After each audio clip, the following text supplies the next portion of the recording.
আমার দাঁড়িয়ে এসে আমাকে অর্ডার দিয়ে যায়। আগে আমি এই অর্ডারের জন্য বিভিন্ন অনেক কষ্ট করছি। আমি বিভিন্ন ফাস্টফুডের দোকানে গেছি যে ভাইয়া আমি এরকম এরকম খাবার করি, আমার কোর্স করা আছে, আমি এগুলো দিতে চাই আপনাদের। কোনো অনেক সময় ওনারা বলে না আমাদের নিজেদের প্রোডাক্ট আমরা নিজেরাই করি, গুরুত্ব দিত না, বলতো যে আপু আপনি কেন এগুলো করতে চাচ্ছেন। ওনারাও আমাকে অনেক ইয়ের মধ্যে ফেলছে। ডেন্টাল হাসপাতালে একটা ক্যান্টিন ছিল, প্রথমে আমাকে স্যাম্পল দেখাতে বলছে, তো দেখাইছি, ওদের ভালো লাগছে, তো আমাকে ডাকছে, বলে কি আপু আপনি তো এটা না করলেও পারতেন, আপনি তো দেখতে শুনতে ভালো, আপনি এগুলো করতেছেন কেন, হ্যান ত্যান হাবি যাবি এইসব। তখন আমার অনেক খারাপ লাগছে যে এইসব লোকটা কি বলতেছে আমাকে। এগুলো তো ফ্যামিলির কাছে সবকিছু বলা যায় না, এগুলো নিজের মধ্যেই রেখে দিতে হয়। 5-6 দিন আমার কাছ থেকে খাবার নিয়েছে, কিন্তু আমার ভালো লাগে না ওদের আচরণ গুলো। খারাপ প্রস্তাব হয়তো অন্য কিছু হইতে পারে, আমি ঠিক জানি না, আমার ভালো লাগে না, ওখান থেকে আমি চলে আসছি। পরে মুসলিম যে ফাস্টফুডের দোকান ছিল, ওই আঙ্কেল আমাকে স্যাম্পল দিতে বলছে, ওনাকে দিছি, অনেক পছন্দ করছে। তারপর উনি আমার কাছ থেকে অনেক জিনিস নিত, হ্যাঁ, পেস্ট্রি কেক নিত, পুডিং নিত, তারপরে সিঙ্গারা, হ্যাঁ, এরকম অনেকগুলো দোকান থেকে আমার কাছ থেকে বিভিন্ন ধরনের খাবারগুলো নিত আর কি। স্কুল লাইফ থেকে আমি চেষ্টা করতাম, ইনকাম করার চেষ্টা করতাম। আমার বিয়ে শাদী হয়ে গেল। বিয়ে হওয়ার পরে ছেলেটা হলো 3 বছর পরে। তারপরে ও যখন নাকি একটু মানে হাঁটতে পারতো আর কি, হ্যাঁ, তখন ওকে নিয়ে আমি যে কষ্টের ইয়েটা করছি আর কি, কষ্ট না, একটা আনন্দও বলা চলে।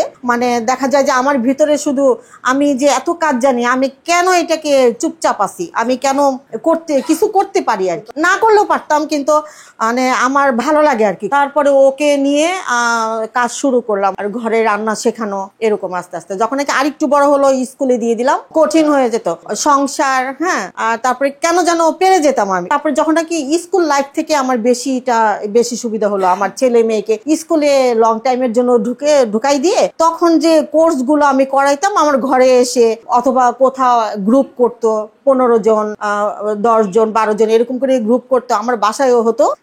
ওই সময়টাকে আমি মেনটেন করে ওই সময়টাকে মধ্যে আমি কোর্স গুলো করাই ফেলতাম আর কি, এক এক দিন করে, হ্যাঁ। তারপরে ওদের স্কুলে দৌড়ায় যেতাম, ছুটি হলে নিয়ে আসতাম, হ্যাঁ, এরকম। তখন এই মানে কষ্টের কাজ হলেও তখন একটা আনন্দ লাগতো, যে ভালো দেখা যাইতো যে আমার হাতটাও খালি থাকতো না, ভালোই আমার হাতে আসতেছে। অনেক ফ্রেন্ড সার্কেল নিয়ে অনেক মজার দিনগুলো কোর্স কাটাইছি। আমি চিন্তাও করতে পারবো না যে কখন আমি বসে থাকছি। আমার আত্মীয়, আমার ভাই বোনরা বলে কি, আমি যদি একটু বসে থাকি, আপা তুমি কেন বসে আছো, তুমি কি বসে থাকার টাইম পাইছো, মানে এই টাইপের কথাগুলো বলে আর কি। এমনও সময় গেছে আর কি, ডেলিভারি ম্যান নেই, কিন্তু আমার ডেলিভার করতে হবে, আমি কিভাবে করব। তখন নিজেই মেক করে নিজে, দেখা যাবে যে ছোট বাচ্চা, ওকে নিয়ে চলে গেলাম, যে ডেলিভারটা দিয়ে আসলাম আর কি, হ্যাঁ। এইভাবেও আমি সাপ্লাই গুলো দিছি। এই পর্যন্ত আসার পেছনে যে ছিল সে তো নেই, এখন চলে গেছে। আমার বাবা হলো সবচাইতে আমার সাপোর্ট ছিল, হ্যাঁ। আমার বাবা বলে কি, মা তুমি সবকিছু শিখবা। আমার বাবা আমাকে যে আনন্দটুকু দিছে, আমাকে যে উৎসাহটুকু দিছে, হ্যাঁ, আমি আর কারো কাছে এটা পাই নাই। আমার বাবার থেকে শুরু আর কি, হ্যাঁ। যাই হোক, আমার বাবা 2 বছর ধরে চলে গেছে। তারপর থেকে আমার ছেলে মেয়ে করে, আমার মেয়ে সারাক্ষণ আমার সঙ্গে লেগে থাকে। আমি চিন্তা করতেছি যে আমি একটা শপ দিব, এটা ইচ্ছা আছে আর কি, জানি না কত দূর পারবো আর কি।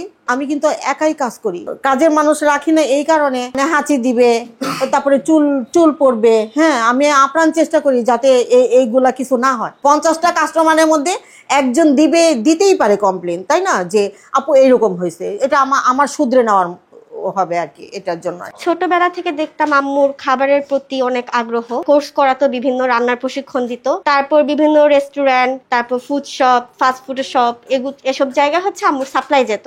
তখন দেখছি আম্মুকে কাজ নিয়ে সবসময় ব্যস্ত থাকতো। আম্মুর কাজের প্রতি অনেক আগ্রহ, বিশেষ করে রান্নার কাজের প্রতি। তো আমি যখন বড় হলাম, দেখলাম যে আম্মু অনেক কষ্ট করতেছে, তো চিন্তা করলাম যে বাইরে না যে ঘরে বসে কিভাবে আম্মু এই কাজগুলো করতে পারে আরো সুন্দরভাবে।